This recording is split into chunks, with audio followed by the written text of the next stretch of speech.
para eso hemos planificado bien el tiempo. A las 4 de la tarde del día de hoy, unos jóvenes venezolanos miembros de la organización Moveré anunciaron que se habían apostado a las puertas de la sede de la Organización de Estados Americanos en Washington y que de ahí no se moverán hasta que no reciban una respuesta de ese organismo con respecto a la activación de la Carta Democrática en Venezuela. Bueno, se ha pedido de muchas formas la activación de esta Carta Democrática e incluso el Congreso de Colombia hizo una sesión especial para esto en la que votaron la mayoría de sus miembros. En otros congresos, también en Europa, en América Latina, también se ha discutido este tema de que hay que activar la Carta Democrática en Venezuela debido sobre todo a la violación de derechos humanos y la falta de libertad.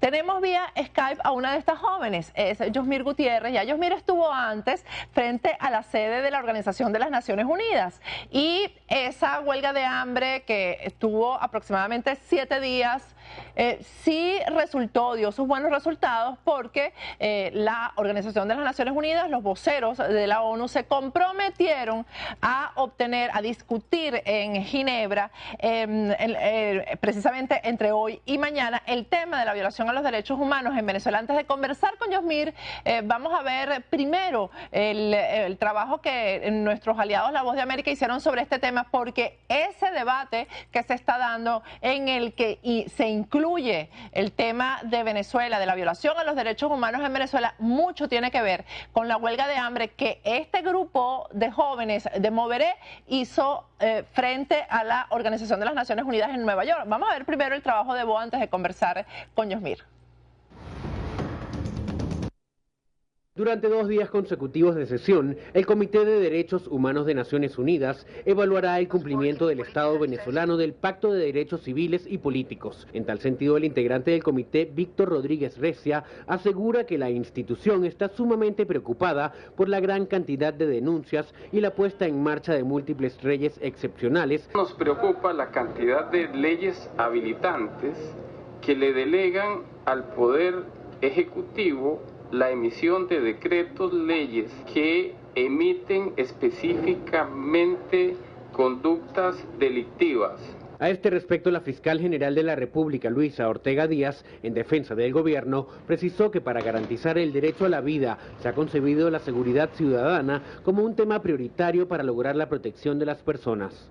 Ratificamos nuestro compromiso para garantizar los derechos de todos. En nuestro ordenamiento jurídico no está permitido sacrificar derechos ni libertades.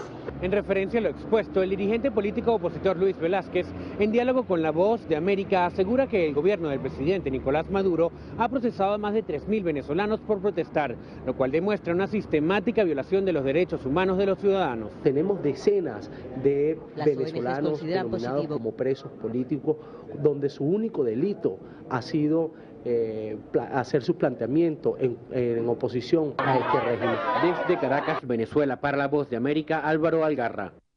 Bueno, ya tenemos vía Skype desde Washington a Yosmir Gutiérrez. Yosmir, buenas noches, ¿cómo estás? Hola, Patricia, buenas noches. Bueno, aquí estamos. Como lo comentabas anteriormente, hoy desde las 4 de la tarde nos apostamos acá fuera de la Organización de las Naciones del Estado Americano, en la OEA, a exigir que nos reciba una comisión de derechos humanos para plantearle todo lo que está sucediendo en Venezuela y entregarle los informes con pruebas de testimonios, fotos y videos de que en Venezuela se violan los derechos humanos y que eso es motivo suficiente para que se active la Carta Interamericana de Derechos Humanos. Bueno, la pancarta principal dice no le des la espalda a los derechos humanos o no le den la espalda a los derechos humanos, ¿no? Que es lo que hemos venido viendo con respecto a la Organización de Estados Americanos hasta ahora. Yosmir, ha sido dura esta batalla porque antes del grupo de ustedes estuvieron 2 jóvenes venezolanos que viven en Venezuela, que no están exiliados y incluso fueron reprimidos, ¿no? No les permitieron el acceso a la sede de la Organización de Estados Americanos. ¿En qué condiciones están ustedes ahí? Dime, me imagino que no están en huelga de hambre como si estaban frente a la ONU, ¿no? En Nueva York. No estamos en huelga de hambre. pero estamos pernotando acá afuera. Hoy llegamos a las 4 de la tarde y a las 5 se nos acercó personal de seguridad de acá a decirnos que no podíamos pernotar acá, pero que podíamos pernotar a partir de una raya que está en el piso hacia después de allí. Y decidimos pues quedarnos acá estamos y de acá no nos vamos a mover. Fuimos muy claros con ellos nos dijeron que en el edificio que nosotros estamos no funciona la Comisión de Derechos Humanos de la OEA, pero bueno, le dijimos que aquí los vamos a esperar porque el otro edificio queda como a una cuadra de acá, que acá los vamos a esperar a que ellos pues vengan a conversar con nosotros. Y bueno, venimos no solo a denunciar lo que está sucediendo en Venezuela, sino un tema muy delicado que sucedió en Panamá, que vi que tú lo denunciaste por tu cuenta de Twitter, que es la extradición de las que se están haciendo cómplices países que son miembros de esta institución, de este organismo, a los cuales venimos a decirle que cada vez que hacen eso, cada día son más cómplices de la dictadura de Nicolás Maduro. Sí, el caso más reciente fue el de Eduardo Figueroa, teniente retirado de la Fuerza Aérea. Hasta estos momentos, Yosmir, no se sabe en qué condiciones está preso Eduardo Figueroa en Venezuela, no se le ha permitido acceso a sus familiares. Se le están violando sus derechos humanos, que era lo lógico que iba a pasar con la entrega de este joven que ha sido perseguido, y el presidente de Panamá no lo pensó dos veces antes de entregárselo al gobierno venezolano, sin pasar primero por ninguna de las etapas que se pasan en un proceso como este después de una detención. Yosmir, aquí tengo una carta en mis manos que me imagino que es lo que ustedes esperan entregarle a Luis Almagro, que es el secretario general de la Organización de Estados Americanos, ¿no? Así es. Esa es la carta que vamos a entregar. Incluso hoy se acercó una persona que trabaja en su oficina a decirnos pues que mañana en la mañana iba a pasar a buscar la carta, y le dijimos que nosotros esperábamos que ellos enviaran la comisión para entregársela. ¿Cuántos son ustedes? Creo que son 8, ¿no? Somos 8. Somos 4 mujeres y 4 hombres. Comparte con nosotros los nombres, Yosmir, para que todo el mundo, porque a ti te conoce todo el mundo, pero a ellos quizás no, que Venezuela sepa quiénes son, cuáles son los jóvenes que están haciendo este esfuerzo en este momento. Está mi compañero Eduardo Bavaresco, con el que hice huelga de hambre en la ONU. Sí. Está Daniela Leoni, Geraldine Vargas, José Núñez. Se frizó la conversación, me imagino que ella está hablando de su teléfono celular. Vamos a tratar de llamarla de nuevo, vamos a tratar de comunicarnos de nuevo con ella, porque es bien importante que conozcamos además los nombres de quienes están ahí frente a la sede de la Organización de Estados Americanos. En la anterior oportunidad estuvo Jesús Gutiérrez, un joven venezolano, y estuvo con otra compañera, Ana Karina, no recuerdo ahorita su apellido, también dos jóvenes venezolanos que viven en Venezuela, y no les permitieron entrar, no les permitieron entregar el documento, aunque el joven nos explicó aquí en el programa que a última hora sí pudieron dárselos en la mano. Aquí en la carta que le van a entregar a Luis Almagro hablan no solamente de las violaciones a los derechos humanos, sino también se habla de los hechos de corrupción en Venezuela. Son en total 6 puntos que se están exigiendo a la organización, porque ese es el deber de la Organización de Estados Americanos, de los cuales se ocupen. El punto número 4 se habla de que se inste la persecución por la criminalidad de los hechos cometidos por los funcionarios responsables en aberrante y corrupta instrumentalización de la violencia del Estado. Más allá de la ilegitimidad e ilegalidad de las actuaciones explanadas, los organismos del Estado han sido criminalmente utilizados para reprimir a los ciudadanos por el ejercicio efectivo de sus derechos civiles, políticos y humanos. En este sentido, dice la carta, consideramos que también han sido violentados los dispositivos contenidos en el artículo 3 del Protocolo de Ginebra y el artículo 2 del Protocolo adicional, que exigirían la proporcionalidad de la respuesta en relación a las tensiones y disturbios. Esto habla de la represión que ha habido durante todas las manifestaciones. Son 6 puntos, repito, para solicitar la aplicación de la Carta Democrática para el gobierno de Venezuela, y el primero primero, por supuesto, es la liberación inmediata y sin condiciones de los prisioneros políticos, así como la verificación de su estado de salud y condiciones físicas. El punto número 2 pide que se reconozca y se actúe en consecuencia de que la privación ilegítima de la libertad que se señala ocurre mediante la flagrante violación del debido proceso. El punto número 3, se le pide a la Organización de Estados Americanos que se atienda el hecho de que su encarcelamiento constituye criminalización del derecho a la protesta, el encarcelamiento de quienes protestan, en violación al artículo 68 de la Constitución de la República Bolivariana de Venezuela y al Pacto Internacional de Derechos Civiles y Políticos.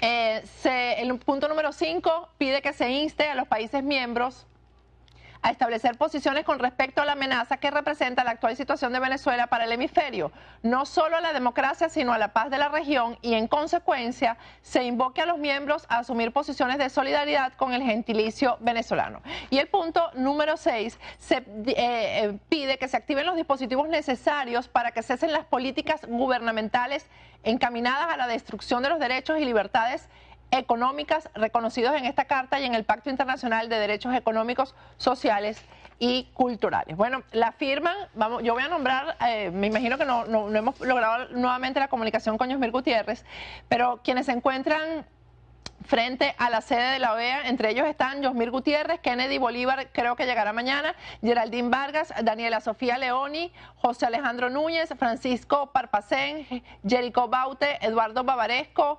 Jennifer Loander Hernández, María Meli Leoni, David Guillermo Sánchez, Junior Pérez, Eduardo Granado y José Bedoya, Adriana Navas, Jacniver del Moro, Claudia Chavero Díaz, Laret Andrés, Kelly Baños, Jesús Ramírez, Karina Casela, Mauricio Ginestrá, Elba Martínez, Valesca Maderer, Dayana Salas, María Lares y Rubén Rivero. Ellos son los que firman la carta y 8 de ellos están en este momento en Washington.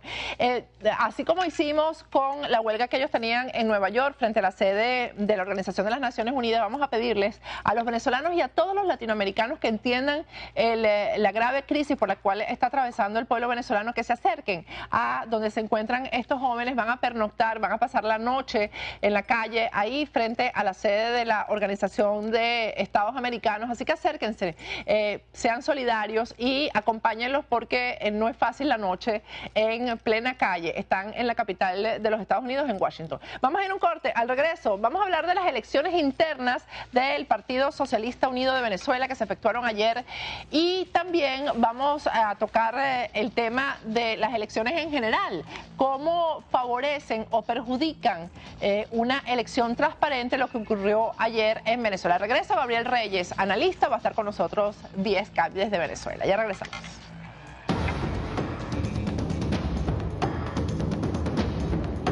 Agárrate con Patricia Poleo. Agárrate con Patricia Poleo. Regresamos con Agárrate. Aquí me estoy riendo porque me están preguntando la edad. A las mujeres no se les pregunta la edad. El santero que viene aquí a final de programa, que ya lo anuncié, porque además en las redes sociales la gente andaba furiosa porque él había dicho que venía el viernes y no vino. Vamos a ver qué castigo se le da cuando se siente en esta mesa. Bueno, vamos a hablar de lo que pasó en Venezuela ayer, de lo que está pasando y de lo que va a pasar también en los próximos meses, de aquí en camino a las elecciones parlamentarias. Tengo vía Skype al analista Gabriel Reyes. Buenas noches, Gabriel, ¿cómo estás? Hola Patricia, buenas noches. Gracias por la invitación. Gabriel, se habla de que ayer hubo unos altos índices de abstención en las elecciones internas del Partido Socialista Unido de Venezuela. Hay informaciones acerca de que, bueno, es más, vamos a verlas de primero. Vamos a ver, antes de conversar con Gabriel, lo que dijo el primer vicepresidente del PSV, Diosdado Cabello, acerca de las cifras que se habrían dado ayer de participación en las elecciones internas del PSV. Vamos a verlo primero antes de conversar con Gabriel, que para eso tenemos 2 segmentos. Vamos a verlo. En todas partes el denominador común ha sido la participación de nuestro pueblo. Una jornada que no dudamos nosotros en calificar de histórica por el alto contenido político y el significado que tiene y tendrá para la venidera historia democrática de este país. Podemos anunciarle al país y al mundo que hasta esta hora, casi con el 100% de los votos, ya tenemos, excepto en el estado del Tamacuro, excepto los 2 circuitos del estado del Tamacuro, los candidatos y candidatas ganadoras en toda Venezuela. Pero hasta ahora llevamos 3.162.400 votos. Gabriel, ¿eso es verdad? Porque en la mañana todas las informaciones decían que los centros estaban absolutamente vacíos, que la gente simplemente no salió a votar. ¿Es verdad esta cifra de 3 millones y pico de la que habla Diosdado Cabello? Bueno, Patricia, yo creo que en un proceso tan oscuro como este, donde ni siquiera ellos mismos conocen la cifra exacta, aventurarnos a descifrar una cantidad es algo aventurero. Sin embargo, te puedo asegurar que esa cifra no se pudo haber alcanzado cuando en las principales ciudades del país, monitoreadas por los medios de comunicación, la apatía, la abstención fue el común denominador de quienes en un momento pretendieron llamar a los 10 millones de votos y que hoy de manera insuflada tratan de pregonar 3 millones que nunca alcanzaron.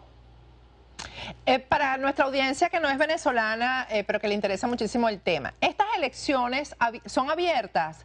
Gabriel, o sea, que cualquiera que no estuviera inscrito en el PSV podía votar. Bueno, la convocatoria se hizo de tal forma que todo el que estuviera inscrito pudiera votar. Sin embargo, creo que no fue abierta a quienes no estaban inscritos. Pues sí, porque si hablan de... Fíjate que el punto que él trata ahí de reivindicar es el de la participación, porque fue precisamente la información que corrió durante todo el día, la poca participación, ¿no? Se habla, bueno, aquí tengo la lista de estados por estados de la anterior elección interna a la actual. Por ejemplo, estados como, vamos a buscar un estado emblemático, Carabobo. Pasó de 390.854 electores a 82.075. Que es un estado importante, digamos. Vargas, de 84.241 pasó a 24.731. ¿A qué se debe esto, Gabriel? Bueno, eso tal vez es más fácil de explicar. El PSV es un partido político que no nace como la mayoría de los partidos políticos de la democracia del mundo, que son creados para acceder al poder. El PSV nace para repartirse el poder y en esta repartición era tratando de buscar el pretexto democrático, entre comillas, de alimentar unas bases de clientes, más no de partidarios. Cuando tú trabajas con la política clientelar y formas mercenarios y estás en una crisis económica como la que atraviesa Venezuela, el retorno a la inversión del voto o el costo de oportunidad de quien piensa que trabajando para una corriente política obtiene ciertos privilegios, se ve truncada ante la imposibilidad material de un gobierno quebrado de atender estos requerimientos. El tema de la participación en estos momentos es importante porque estamos hablando, Gabriel, de que ellos dicen que hay casi 10 millones de personas inscritas en el partido. ¿No funcionó la presión o no hicieron presión en esta oportunidad, por ejemplo, sobre los funcionarios públicos, que son como el lado más débil de la cuerda, el que más tiende a romperse cuando hay una elección porque la gente tiene miedo de perder su trabajo, por ejemplo? Patricia, lo más triste de esto es que si votaron 3 millones, por lo menos 2 millones votaron bajo la figura del miedo, de ese terrorismo político que implica la pérdida del medio de subsistencia de muchos hogares en Venezuela. Como tú bien has referido, son los empleados públicos el lado delgado de una cuerda que se jala muchas veces sin contemplación, inclusive llamando por teléfono, pidiendo lista, chequeando presencia en los centros, y a pesar de que el número revela que una gran cantidad de estos llamados no fueron atendidos, los que fueron atendidos nutren un número importante de, digamos, comprometidos con la votación, pero que no sienten en realidad la necesidad de validar su condición de militante de la organización política. Lo hacen sencillamente porque al ser clientes del sistema corren el riesgo en un momento de una crisis muy profunda de perder la única subsistencia que tienen a la mano. Gabriel, pero después de esto salió Nicolás Maduro a hablar más de lo que debía hablar, como siempre hace, y dijo que ya sabían quiénes habían votado y quiénes no, y que el Consejo Nacional Electoral les iba a entregar el registro al PSV, que después eso obligó a una de las rectoras, a Sandra Oblitas, a decir que el presidente Nicolás Maduro se había confundido y no había dicho lo que realmente quería, o sea, tratar de tapar algo que sabemos que es verdad, pues que el Consejo Nacional Electoral trabaja directo con el Poder Ejecutivo. Entonces, esto sonó como amenaza, ¿no? De que ya sabemos el que no votó y por ahí vendrán las represalias. Bueno, Patricia, la incontinencia verbal de una persona sin ninguna formación que en empeñones ha llegado a donde ha llegado, pero que es el heredero que ha dilapidado la fortuna electoral que Hugo Chávez dejó tras su muerte, ha tratado de alguna forma de amenazar a quienes pareciera que no aprendieron la lección, y él va a reprenderlo a través de los medios de comunicación. Flaco favor le hace a la democracia Nicolás Maduro cuando declara de esta forma, y realmente da pena ajena quien, tratando de explicar lo inexplicable, incurre en la ligereza de decir que el presidente de la República está confundido. Si el presidente está confundido en el rol de los poderes públicos, ¿qué nos queda para el resto del país? Yo creo que los momentos que se viven, Patricia, son momentos memorables de una tragicomedia que se aproxima a su final. La desesperación de quien no logra convocar, de quien perdió la conexión emotiva con las masas, de quien no ha sabido aglutinar la simpatía del pueblo y de quien sencillamente se le ve imposible materializar las expectativas de muchos que hoy se sienten estafados después de 16 años de demagogia y populismo. Gabriel, ¿y tú crees que esto es responsabilidad solamente de Nicolás Maduro, o háblame un poco de quienes han participado en todo esto? Porque además, te quiero comentar, me imagino que tú lo sabes, que además de el alto índice de abstención, hay que sumar las peleas internas que han salido a flote con esto de las internas, incluso entre hermanos, porque en Barinas, donde se supone que quien manda es Adán Chávez, hermano de Hugo Chávez, ahí hay un conflicto con Argenis Chávez, porque resulta que fueron divididos a esta elección y Argenis Chávez como que se la ganó. Le ganó a Adán Chávez, que se supone que sobre su autoridad no debe ir nada, ¿no? Entonces, ¿qué crees tú que ha funcionado aquí para el deterioro electoral interno del PSV, además de Nicolás Maduro? Bueno, definitivamente lo principal, te lo mencionaba, es un partido fundamentado no en la ideología, sino en el clientelismo. Y en un país en crisis, ninguna estructura clientelar puede mantener en sintonía a sus seguidores, sencillamente porque no tiene con qué mantener sus expectativas.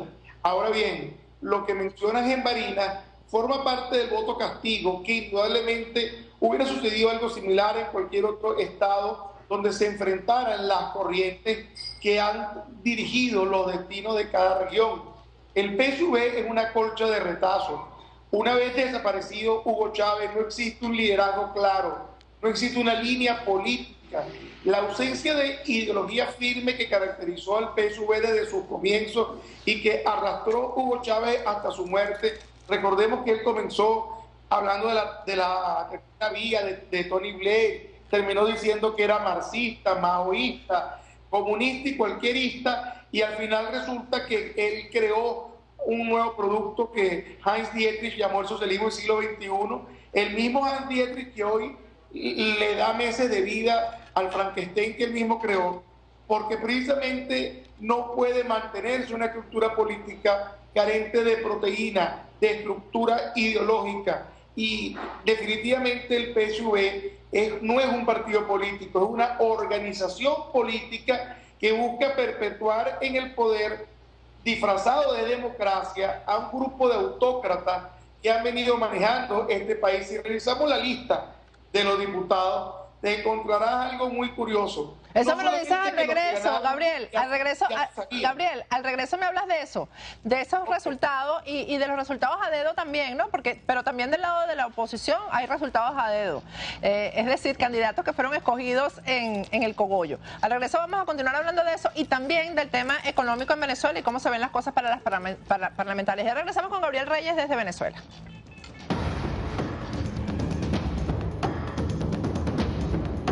Agárrate con Patricia Poleo. La regla del juego predefinida fue que bajo el amparo de la escasez de recursos para financiar un proceso primario global, se decidió llevar una serie de circuitos y de posiciones en lista al consenso, debido a que la coexistencia de numerosos partidos políticos permitía la negociación para la definición de estas candidaturas, te repito, sobre la base de la imposibilidad por recursos y por tiempo de instrumentar un proceso de mayor envergadura. En camino a las elecciones hay una situación económica en Venezuela terrible, Gabriel. Yo estaba viendo hoy unas declaraciones que dio el gobernador de Puerto Rico, que me llamaron muchísimo la atención porque él simplemente reconoció ahí que no se puede pagar la deuda externa que tiene Puerto Rico y que la situación económica que viene es terrible. A pesar, dijo que no es su responsabilidad porque él tiene 2 años en el gobierno, que es heredada, y demostró además que la deuda no ha aumentado en su periodo, pero dice que lo que viene es un default y que él se llama Alejandro García Pinilla y le habló clarito a sus gobernados, pues simplemente hay una crisis en la que todos nos vamos a tener que sacrificar y todos nos vamos a tener que responsabilizar. ¿Por qué no pasa eso en Venezuela? ¿Por qué no se termina de asumir que Venezuela está quebrada, Gabriel? Bueno, porque Puerto Rico es gobernado por un político y Venezuela es gobernada por un demagogo. Cuando Winston Churchill estaba en plena campaña, dijo algo que quedó para el recuerdo: solo tengo para ofrecerle a mis ciudadanos sangre, sudor y lágrimas. Y lo que estaba tratando de expresar es la necesidad de que los ciudadanos ingleses entendieran que el camino que venía era un duro camino, y ganó las elecciones. Yo creo que en Venezuela desde hace mucho tiempo se perdió el sentido y la dimensión de la verdad. Se pretende engañar a un pueblo con una excusa nominalista como esta guerra económica, que no es más que un parapeto, un mamotreto más de lo que ha inventado el laboratorio de etiquetas políticas del oficialismo, y que la verdadera realidad es que así como Grecia habla de un default, así como Puerto Rico habla de un default, Venezuela está cada vez más cerca a un default, a pesar de los ingentes ingresos petroleros que todavía percibimos con el exiguo valor del barril, pero que de alguna forma nutren nuestras arcas para satisfacer, si nos los propusiéramos a costa de nuestra propia miseria, los requerimientos y las exigencias de nuestros acreedores internacionales. Yo creo que es muy difícil, Patricia, que en un año electoral previo al proceso de diciembre, Venezuela entre en default. En agosto tiene que hacer un pago importante y tendrá que hacer otro en octubre. Y yo creo que ambos pagos serán satisfechos con el sacrificio de los venezolanos y rematando los activos que nos quedan, como hacen los botaratas, los que malgastaron la herencia de su padre, y una vez que en los bancos no tienen nada, comienzan a vender las joyas de su madre, los cuadros, la pintura. Así estamos nosotros, vendiendo refinería. No nos extraña que mañana vendan el puente sobre el lago y cualquier otra cosa. ¿Cómo ves las cosas de aquí a diciembre? Porque tú dices que estamos como al final de esta tragedia. Tenemos 3 minutos ya nada más nos quedan en este segmento, Gabriel. ¿Cómo ves las cosas de aquí a diciembre? Yo las veo muy mal, pero las veo tan mal que las veo bien. Yo las veo muy mal porque creo que ya no hay vuelta atrás. La involución está clara, está bien marcada. Las divisiones internas en el oficialismo garantizan una fractura que va a debilitar ese frente político.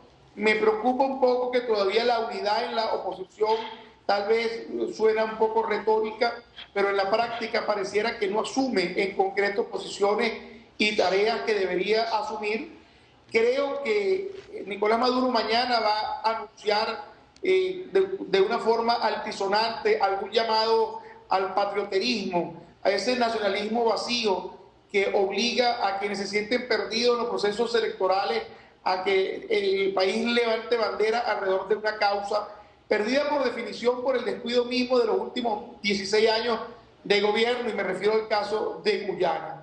Yo creo que está Colombia también reclamando, y está Dominica a través de CARICOM reclamando a través de sus diplomáticos lo que ha sido la definición o la redefinición de los límites que se han establecido a partir de un enunciado que el Ejecutivo ha publicado. Yo creo que el gobierno está jugando un juego muy peligroso, que lejos de ser un juego bilateral, se puede transformar en un gran conflicto internacional, donde no se puede olvidar la amenaza que pende sobre nosotros de ser considerado un Estado forajido por el presunto rol que estamos o que hemos venido jugando tanto en el narcotráfico como en el terrorismo, y que pareciera que es la piedra angular de las exigencias de los Estados Unidos los últimos meses para garantizar que Venezuela rescate la democracia, buscando la alternabilidad por medio de las elecciones.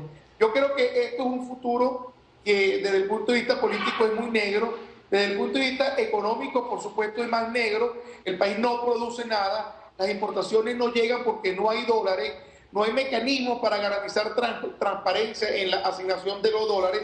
Esto supone más escasez, más inflación, y desde el punto de vista social es la verdadera tragedia, porque la crisis política y económica desencadenan una pobreza ingente, una delincuencia impune y una suerte de rapacidad voraz que hace de los ciudadanos de Venezuela especie de números de ruleta, que todo el mundo está deseando que la bolita no caiga sobre sí mismo, pero pareciera que el destino está cantado y todos los días la bolita está rodando sobre uno. Bueno, bien angustiante, Gabriel. Vamos a seguir en contacto. Muchísimas gracias por tu análisis. Gracias a ti, Patricia. Mucho éxito.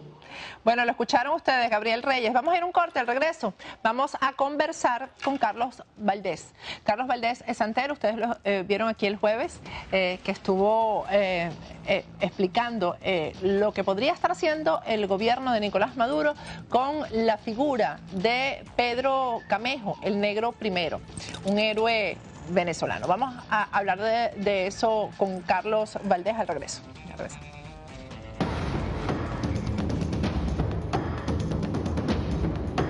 Agárrate con Patricia Poleo. Agárrate con Patricia Poleo. Regresamos con Agárrate y hoy vamos a completar la entrevista que comenzamos el jueves y no la pudimos terminar porque se nos fue el tiempo y ni nos dimos cuenta. Gracias, Carlos, por haber regresado. Gracias a ti por invitarme nuevamente. Carlos Valdés es santero especialista en la materia. Se ha hablado mucho, Carlos, de que en Venezuela se iba a hacer una especie de rito de santería con los restos, que además son simbólicos porque no eran los restos, o no sé cómo es la cosa, del negro primero, de Pedro Camejo, que fueron repatriados, después fueron colocados al lado de los restos del Libertador. Se hablaba de que era una fecha propicia para esto, en la fecha del 24 de junio, que se conjugaron fechas con energías, etcétera. Esto tiene alguna realidad, porque ya en Venezuela se le rendía culto, se le rinde culto a la figura del negro primero, de alguna manera. En Venezuela, buenas noches, Patricia, gracias por invitarme. En Venezuela se le rinde culto al negro primero como un gran guerrero. Yo tengo conocimiento por las averiguaciones que he hecho con los hijados míos de Venezuela, que hay muchas personas allá que le hacen ofrendas de flores desde su propia casa sin tener que ir al mausoleo donde él tenía, porque consideran una persona de mucho valor. La historia demuestra que fue un hombre de mucho valor, que era un negro bien grande, con una fuerza inminente, que iba para arriba de la gente con los ojos cerrados, y está la famosa general, vengo a despedirme, ¿no? Sí. Que ya estoy muerto. Que ya estoy muerto. Partiendo de ahí, de que es una figura conocida por su valor como patriota. Con la persona que tú estabas hablando anteriormente te habló de demagogia, te habló de populismo. Esa es la política que utilizan los comunistas. En Cuba no, en Cuba era Camilo, era Che Guevara, era Antonio Maceo. Cuando trasladaron los restos de Antonio Maceo del lugar donde murió hacia el Cacahual, hicieron un gran movimiento, pararon el país entero. ¿Qué pasa? Ya en este caso específico del negro primero, vienes hace rato dentro de la política. Acuérdate que aquí parece que no, pero todo es política. Claro, sí. Unos días antes estaba el lío con que se formó con Colombia, que hasta el presidente Santos habló y le dijo... Que todavía está ahí, Sí, que por cierto, ese tema lo tenemos que tocar hay mañana. Hay discusiones en cuanto a la política de la frontera. De la frontera. Guyana dijo que si pasaban las aguas territoriales era una declaración de guerra. ¿Qué sucede? Hay que levantar el patriotismo del pueblo de alguna manera. Bueno, se lo que acercaban decía las elecciones. el analista lo que decía el analista. Sí. Él lo analiza desde el punto de vista político, yo lo estoy analizando desde el punto de vista de vamos a utilizar un espíritu de una persona que se considera muy valiente, con mucho valor, que luchó contra los españoles de la manera que fuera, que arriesgó, que dio su vida por la patria. Entonces vamos a utilizar este espíritu para que nos ayude. ¿Por qué? En primer lugar es un impacto psicológico. Vamos a traer los restos de este hombre a la Asamblea Nacional. Una ridiculez, pues ¿qué tiene que ver? Si tú me dijeras, vamos a llevarlo a Carabobo, al lugar donde murió el hombre, ¿no? Murió en Carabobo. Sí. Vamos a llevarlo al estado de Carabobo, ¿no? Lo llevaron a la Asamblea Nacional para hacer un llamado. Puede que algún babalao, algún espiritista, un santero, vaya usted a saber quién les dijo a ellos, que algún signo o que un muerto, que las deidades africanas decían que utilizando este espíritu iban a ser más votantes, iban a levantarle el ánimo a las personas. Esto no es una cosa que sea solamente de las religiones africanas. Todo el que se recuerde un poquitico ahora, el año pasado creo que repartieron por diferentes lugares del mundo cápsulas con supuestamente la sangre de Juan Pablo II. La llevaron a diferentes iglesias, aquí a la Virgen de Guadalupe le llevaron una. Sí. Eso, al momentico atraes a las personas. Y si tú quieres atraer a los supuestos patriotas, a los chavistas de rojito, vamos a presentarles aquí un espíritu. Vaya usted a saber la obra que hicieron con ese espíritu. ¿Qué ofrenda le hicieron a ese espíritu? Que desde mi punto de vista religioso, yo creo que están haciendo un disparate. Es un disparate tan grande como cuando sacaron a Bolívar, que no resolvieron nada. Bueno, pero los perjudicó mucho a ellos, sí, ¿no? Personalmente la única que queda viva es Tibisay Lucena. Sí, porque de resto están todos muertos ya, o enfermos. Pero bueno, vamos a quitar las personas que murieron. Bueno, y Tibisay Lucena está viva, pero está muy enferma. Está muy enferma, todo el mundo sabe del lío del cáncer de ella. Vamos a quitar los muertos que tuvieron que ver con eso. ¿Qué impacto tuvo eso sobre la situación real de Venezuela? Ninguno. La delincuencia aumentó, hay más crisis económica, más intelectuales se están yendo. Las personas que valen y brillan de Venezuela tienen que irse porque o dejas de brillar y bajas tu nivel. Pero ellos siguen gobernando. Ellos siguen gobernando, utilizando a quien, desgraciadamente, a los tontos del pueblo. Es populismo, eso lo dice la palabra, populismo. Sí, y populismo es esa, la propuesta que ha hecho Nicolás Maduro incluso de beatificarlo y que va a enviarle la solicitud al Papa para beatificar Vamos a levantar al negro primero hasta lo más alto, sabiendo que es mentira, que no te podemos beatificar, no hay manera de comprobar un milagro de ese hombre porque es un gran guerrero. Bueno, y que hay que entonces, no sé, a Bolívar primero, ante Carnero primero. Religiosamente, todas las religiones se basan en la adoración a los muertos. Esta situación del negro primero específicamente es un impacto psicológico sobre el pueblo. Miren a quien tenemos aquí, que fue un hombre con un gran valor. Eran restos simbólicos, no son los restos. Por lo que yo estuve mirando, hasta la información que está en internet, que son cosas de niños tontos. Cualquiera que tenga acceso a un botoncito en internet se da cuenta que eso que está dentro de la caja no deben ser ya los restos de ese hombre, porque el hombre murió en combate, creo que estuvo hasta en una fosa media común, lo sacaron después, tuvieron que repatriarlo, entonces ya ha habido demasiado movimiento de algo. Si hay huesos dentro de la caja y son realmente los huesos del negro primero, lo que viene es lo siguiente: están llamando a un espíritu de un alto nivel espiritual. Porque una persona que tuvo ese acercamiento hasta con el Libertador tiene un altísimo nivel espiritual. Lo están llamando para que lo ayuden en algo que no los va a ayudar. Es como cuando Bolívar, ¿qué lograron cuando lo hicieron? Esas energías no, digo yo, de alguna forma no caen sobre el pueblo entero, no afectan en general el ánimo de la gente, no sé. Psicológicamente ayuda a los chavistas. A las demás personas, ayudarlos en nada. Porque tú le estás pidiendo a un hombre que liberó tu país, que contribuyó a la libertad de tu país, a seguir esclavizando a las personas con una ideología que no funcionó en Rusia, no funcionó en el campo socialista, no funcionó en Cuba y en Venezuela no está funcionando. Entonces, ¿qué sucede? Ese espíritu como tal no va a hacer nada de lo que ellos le pidan. Es como cuando cogieron a Bolívar para enfrentarlo a algo que no sucedió, fue más para atrás. Ahora con el negro primero, es una retórica de lo mismo. Acuérdate que los pueblos son de memoria corta. Desgraciadamente los pobres, que son a los que están dirigidos todas estas políticas, son de memoria corta. El espíritu del negro primero no va a ayudar a nada. Lo pueden coger para una prenda de palo, lo pueden coger para la brujería, para hacer los polvos. ¿Miedo con qué? Yo siempre me paro y digo que aquí hay un oficial de los que estuvo echado en la plaza de Altamira, que cuando él llegó aquí, que lo entrevistaron los canales locales, dijo que una de las cosas que lo hicieron renunciar a la manera en que lo estaban tratando los militares es que era piloto de helicóptero y que lo subían en los helicópteros con unos babalaos cubanos, con unas tablas redondas, que el que practica esta religión sabe que es el tablero de Ifá, y unos polvos que soplaban para arriba de la ciudad. Él preguntó que por qué era y los babalaos le dijeron que era para dominar a las personas. A mí me preguntaron y me dije que sí, que era verdad, esos polvos funcionan. Y eso exactamente lo hicieron cuando aquella vez nadie de la oposición quería ir a las elecciones y cogieron ellos todo el Congreso, creo, que fue en ese momento. 2005. En ese momento fue que ellos hicieron eso. ¿Cómo lo pueden utilizar ahora? Vaya usted a saber si a algún loco eso se le ocurre coger los huesos del pobre hombre, si son de verdad, empezar a hacer polvos, empezar a regarlos por ahí de una manera incorrecta. ¿Qué va a suceder? Un espíritu mal utilizado trae más rencilla. Un espíritu más utilizado trae más problemas a la vida de las personas.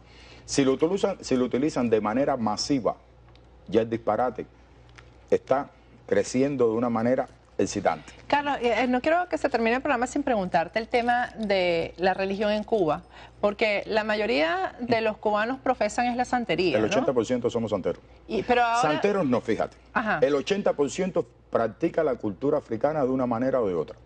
Están los que se conoce como santería cubana, que incluye a los babalaos y a nosotros los santeros. Están los paleros, están los abacuá. Hay diferentes vertientes de una manera o de otra, y a eso incluye también lo que es el espiritismo. El espiritismo, que aunque no sea una costumbre africana, nosotros los cubanos lo adquirimos y se la hemos pasado a las demás personas del mundo entero como una vertiente que va 100% ligada a nuestra religión, que vino con los españoles. Es el espiritismo que practica Allan Kardec. Ahora, esta apertura de Cuba ahora, el restablecimiento de relaciones con Estados Unidos, en el que participó de manera importante la Iglesia Católica, ¿no tendrá que ver esto con que la Iglesia Católica quiere llegar a evangelizar ahora Cuba? Porque la Iglesia Católica no está de acuerdo con nada de estas prácticas. Hasta ahora todo el mundo sabe cómo es que los americanos y Cuba se van a arreglar. Todo el mundo sabe ya que Cuba dice que le va a pagar la deuda externa a los bancos europeos, pero nadie sabe cuál es el acuerdo entre la Iglesia Católica y Cuba. La Iglesia Católica lleva más de 50 años sin cobrar diezmo en Cuba. La Iglesia Católica perdió infinidad de propiedades, materiales, edificios, escuelas, negocios que ellos tenían que ver con ellos, pero eran más discretos. Todo eso la Iglesia Católica tiene que buscar la manera de recuperarlo desde el punto de vista material. Ahora, ¿por qué me tienes que evangelizar? Volvemos a lo mismo de siempre. ¿Crees que hay ese objetivo en la Iglesia Católica? Sí. Hace 15 días aquí en Miami hubo una reunión entre curas que viven en Cuba y curas que viven en Miami. Salió en los medios de comunicación aquí locales diciendo que se estaban preparando para la futura evangelización de Cuba. ¿Por qué? Tienen que venir ahora de nuevo a decirnos a nosotros que estamos equivocados, que nosotros estamos mal, que ¿por qué me tienes que evangelizar? Pero fíjate, Carlos, antes de que llegara Fidel Castro, la mayoría de la población tampoco no era católica tampoco. El católico cubano, mira. Porque el catolicismo se prohibió en Cuba, la práctica religiosa. ¿Las imágenes se prohibieron en las casas o no? Desde 1882 existe una ley dentro de la Constitución, cuando aquello que éramos colonia española, que decía que la religión del Estado era la religión católica. Con otros términos, pero es eso. Sí. Cuando llega Fidel al poder, ellos quitaron todas las religiones. Todo. Ahí ni santero, ni católico, ni testigo de Jehová, nada. Nada que tú fueras religión tenía semblanza en nada. Ellos impusieron la religión de ellos. Carlos Mar y Federico Ángel. Exacto. Entonces, ¿qué sucede? Fidel. Se hacía escondido. Eso se hacía de una manera escondida, nadie lo podía saber. En casa de mi abuela se practicaba la santería, pero era escondido. Teníamos que ir escondido, que fue donde después yo me hice mis iniciaciones y mis cosas. Y lo que deberían estudiar los sociólogos es la explosión social. ¿Cómo fue que una población que fue criada como ateos, que en la escuela te dicen que toda la religión es oscurantismo, que en la calle, si te veían con collares de santería, tú eras tildado como segunda categoría social, si te veían con un crucifijo igual, y la Biblia era pena de muerte? ¿Qué sucede? ¿Cómo los sociólogos pueden explicar que a partir de los años 90, principios de los 90, con el descalabro de la sociedad en Cuba, creció el nivel de religiosidad. Y de buenas a primeras, Patricia, yo estaba en la universidad cuando aquello, nos importó poco. Y ya tú veías doctor con los collares puestos y doctores que te venían y te decían, yo soy babalao, ¿me puedo botar del hospital? Abogados, gente de alta sociedad, los artistas, mira, lo que le da brillo a una religión y reconocimiento social. En México, por ponerte este ejemplo, todos los artistas que se consideren más o menos buenos van a cantarle a la Virgen de Guadalupe y se identifican como católicos. Sí, sí. De buenas a primeras. Inmediatamente. Si tú empiezas y en a Venezuela analizar, la Virgen del Valle. Sí, si tú empiezas a analizar todos los videos de todos esos reggaetoneros cubanos que han puesto a bailar el mundo entero con bailando, de serme buenos babalao y no lo niega. La gente de zona son practicantes de mi religión. Tú le ves las manillas, tú le ves los collares.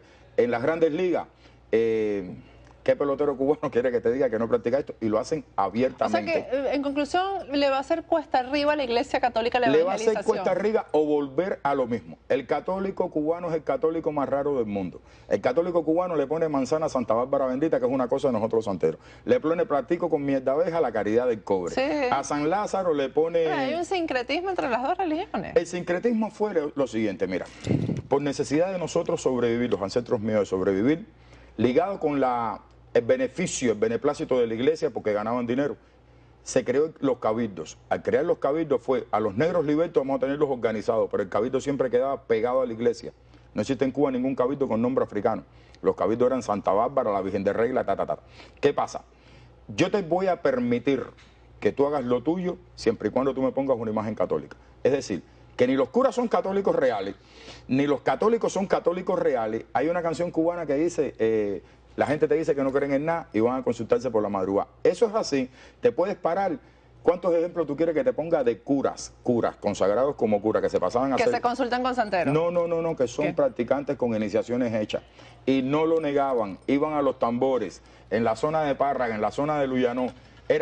Curas con hijados de santo y hijados de palo. Entonces, cuando tú ves toda esa cosa, esa mezcolanza, yo creo que la evangelización va a ser... No lo pueden hacer a látigo como lo hicieron la primera vez, que obligaban a los negros a creer en eso y besar la cruz. Creo que es bien cuesta arriba y gracias por hacerme la pregunta porque ese tema yo creo que hay para sacarle muchísimo con lo que viene en Cuba ahora. Con eso. Gracias. Gracias Carlos, a ti gracias por haber regresado. Y lo del negro primero no lo van a poder utilizar como quieren. Amén, amén. Bueno, vamos a despedirnos hasta mañana. Estén pendientes. Mañana vamos a tratar de hacer el programa de este lío de las fronteras y cómo se va a tratar de exacerbar el nacionalismo del venezolano con estos temas fronterizos. Hasta mañana. Feliz noche.